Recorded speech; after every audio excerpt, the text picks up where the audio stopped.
This week, we are wrapping our India adventure back in Mumbai. Mumbai is where the Murchis always meet up with family and friends, sample delicious food while I indulge in some retail therapy.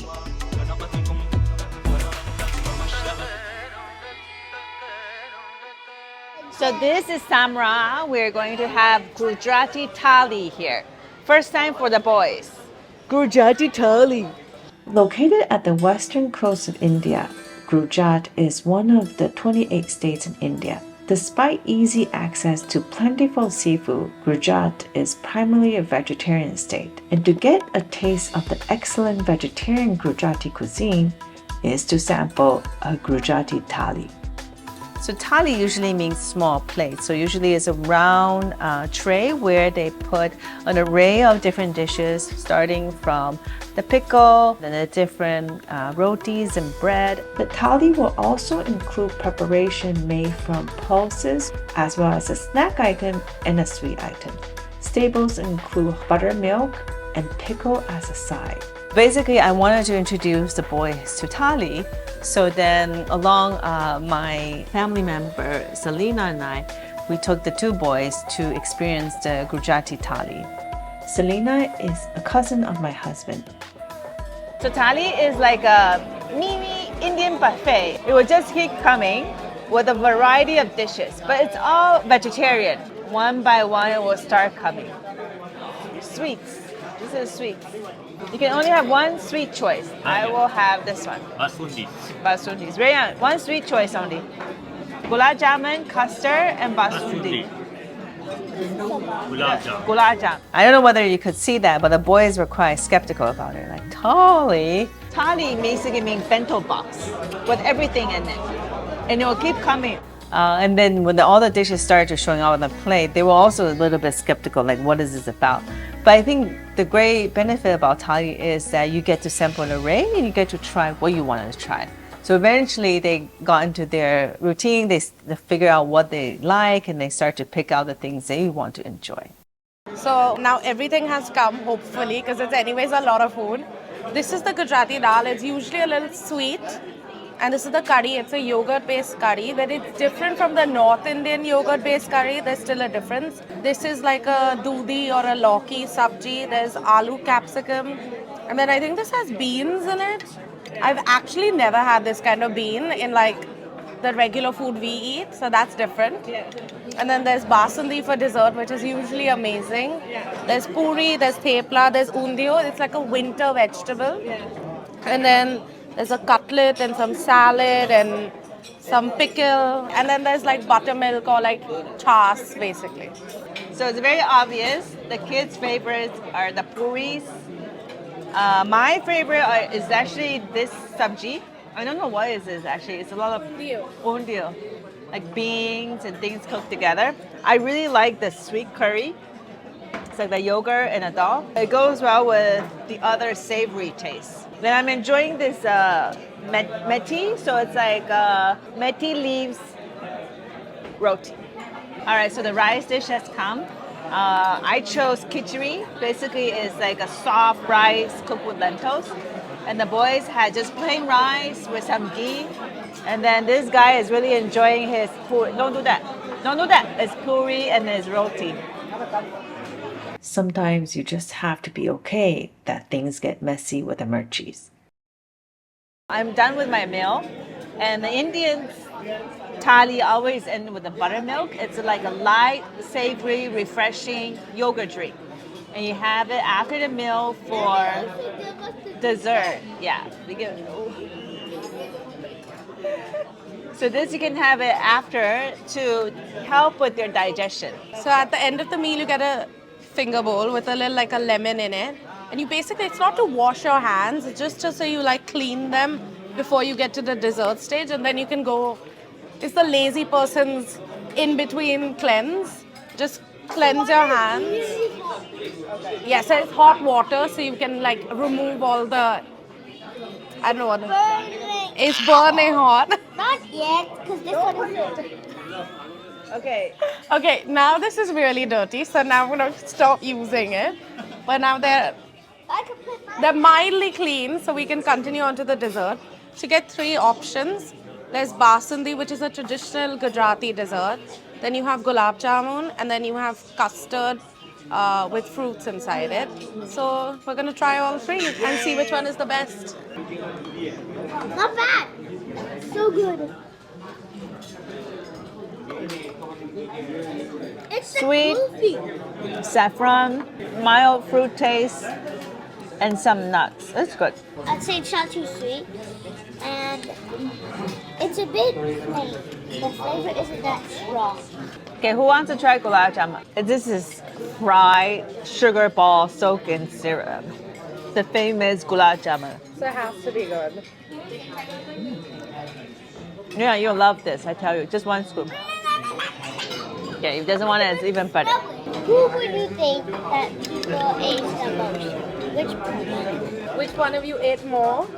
Me or you? Me. Come on, you choose. Who ate more? I think you ate more yogurt, he ate more puri. No, they were not very adventurous this time. I think they were familiar with the different type of breads, so they ate a lot of that. Rayan loved yogurt. You saw him squeezing it. That was actually squeezing the yogurt. So you really enjoy his roti with yogurt. I think Yushan enjoyed the rice, the different rotis, but it was a good experience to get them to see, different type of, parts of the dishes that went into a thali. I just came back from the India trip, and these are the things that I will always make sure I get them while I was there, because these are the items I'm not able to get anywhere else, and I always keep going back and make sure I get a refresh stock. One thing I always buy from Pune is the Shrewsbury's biscuit. So this bakery is called the Kiani Bakery. They've been around for over 70 years. It's opened by these three brothers when they moved from Iran. They are these butter cookies, but it's out of this world. It's a very Taiwan custom that when we come back from a trip, we'll buy 伴手礼, present for that you hold in the hand when you visit other people. So 伴手礼. So this is something I always get. It's usually come in a box, and then they have this very old-fashioned style in the plastic, and then tie in a string. And then basically it's 1 kilo of yummy, buttery cookies. Should I taste one in front of you? The sweetness, the buttery taste, all melts in your mouth. Perfect. So the second item I always get is the chapo. It's basically sandals, but with design. You can see there comes in different color, different design. It can be either in plastic or leather. This is one of my favorite stores. It's called Joy. I got my wedding shoes here. I always come here to buy chapo that I wear every day. And today I need a refresh of my chapo. They have a wide range of chapo. If it's very simple, it can be a daily wear, or if it also can be very elaborate. And the one actually I want to show you today, I actually have 3 to show you. The first pair, actually, I still kept it. It's actually the wedding chapo that I got in 2007 for my wedding. And then this is the one that I wear daily. So usually they last about a year if you wear daily. And this is the one I bought at the shop. So really enjoying wearing it on a day-to-day basis because it's very comfortable and the color is beautiful and it's very light on your feet as well. All right, I got my annual staple, my chapo for the year. More shopping that I always do in India is just basic tops. All right, this is another shop that I always come by. It's called the Anoki. Let's go check it out. In India, the textile industry and the garment industry has been around for hundreds of years. And what they're known for actually are these cotton tops. It's very suitable for warm weather. They breathe well. It's very light on your body. So I always just get a stack of different colors, different cuts, dresses, as well as pants or tops. Like a simple top that I always get is like, beautiful color and then just a simple top. And then this I can wear every day. So it's nothing elaborated, but are just these cotton tops in different colors that I like to get them whenever I'm in India. All right, got a top, got a bottom, got some beautiful wrapping paper. This is the stable thing. I always come do a little bit of shopping at Anoki, then I'm very happy. One of the items I didn't manage to bring back to Singapore was Goan sausage, a flavorful vinegary pork product that I had the pleasure of savoring in Goa. Here at a restaurant in Goa, we enjoy eating Goan sausage stuffed in squid, deliciously spicy and flavorful. So the particular dish I want to show you today is actually the Goan sausage stuffed in tiny squid. Before we can start, I'm going to attempt my version of Goan sausage. So this is a cookbook that I actually came across in my travel. And right here is the Goan sausage. And I look at the ingredients, I have everything at home. So I thought, why not? Let me give it a try and show you how you too can make the spicy vinaigrette sausage at home as well. All right, so this is a mixture of different type of pork. I have pork shoulder, pork belly, pork loin. It's just to give a different texture of the pork, both fat and lean. And the size that we're looking for is 1/2 inch. So that's about 1.2 centimeter. So you can see that when I cut it, the pork pieces keep moving around. So the easiest way to do this, if it's half frozen, it makes this whole process much faster. For sausage, guys, I'm sorry to say this. I know I'm trying to be as health conscious as possible, but definitely make sure you leave in the fat for the sausage. All right, now we have cut the pork into about 1/2 inch size. And what we're going to do now is we're going to salt the pork and let it drain. So let all the water run out. Here I have the colander. I just put it in. I'm going to put the meat in and then drain it. Cover the pork with cling wrap and place in the fridge to drain.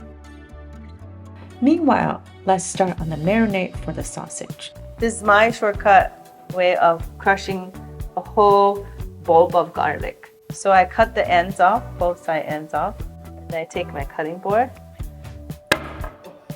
I did this actually on the episode of MasterChef where I had to chop a lot of garlic for the lobster red chili oil dish. And then when I did this, I think I saw like...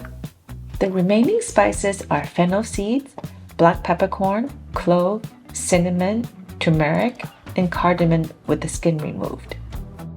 I want to introduce you to Kashmiri chili. So there are two types of spice, right? This type of spice that adds flavor to a dish, and there's a type of spice that really burns your tongue. This Kashmiri chili has a unique feature that it adds flavor to the dish, but it's not spicy that burns your tongue. In Goa, they actually use this vinegar called coconut vinegar. It's basically made of toddy. Toddy is like the sap of the coconut tree. Here we don't have coconut vinegar. I'm not able to source that. I just use a regular white vinegar I'm able to find in my pantry. Add the vinegar to the spices, then blend until smooth. And that's the marinade for the sausage ready to go. Before we add the marinade, the pork needs to be sun-dried for at least 10 hours. Check out this Goan sausage in the making. We just sun-dried it for 10 hours. Now we're going to marinate it. Combine the sun-dried pork with the marinade, making sure that everything is evenly coated. Transfer to a clean, airtight jar and top up with the marinade. The sausage is now ready to marinate for at least 2 weeks. Now let's move on to the squid. You can usually find squid pre-prep at the supermarket. If you need to prep the squid yourself, you can find my tips over on Instagram. I am not sure whether this is the professional way of cleaning and prepping a squid, but this is what a home cook does. The gravy for the filling consists of similar ingredients as the sausage marinade. Very similar profile to the Goan sausage, but it will be the sauces that dress the stuffed squid. In place of the Kashmiri chili powder, we will be using whole Kashmiri chili. These are long, curly, and crinkly looking chilies.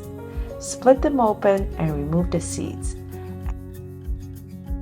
Add everything into a blender and blend into paste. All right, so this sausage has been in the fridge for the last 2 weeks. It smells masala, a lot of vinegar smell also. The base of the gravy calls for onion and tomato diced. Saute the onion until softened, then add the tomatoes, and finally, the spice paste. After a few minutes of cooking down, add squid tentacles if you have them and the Goan sausage. Add some water, then cover, allow to cook for 10 minutes. After 10 minutes, the sausage filling will be ready. Transfer to a bowl and allow to cool. So now the filling is done, and we are now going to take the filling and we're going to stuff it into our squid. Using a small spoon helps with scooping the filling into the squid. Use a toothpick to secure the stuffed squid. I'm reusing back the pan that we used to stir fry the filling. So what I'm doing now is I'm going to add back the filling. I grind it into a paste. Add the stuffed squid to the pan, then cover and allow to cook for 5 minutes at a medium heat. Open the lid, flip the squid, cover, and let it cook for another 5 minutes. All right, so it's done. You can see the gravy is nice and thick. I'm serving it with the Goan Pune.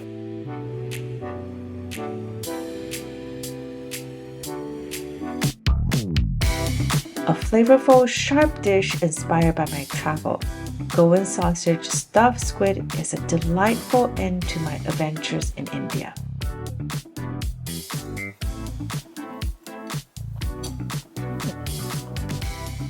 Pretty good. Not very spicy, slightly spicy. There's a little bit chewy skin of the squid, and then mixed with the flavor of pork and onion. I like it.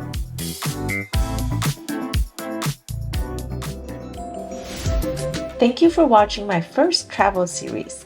Be sure to like, comment, and subscribe for more food adventures.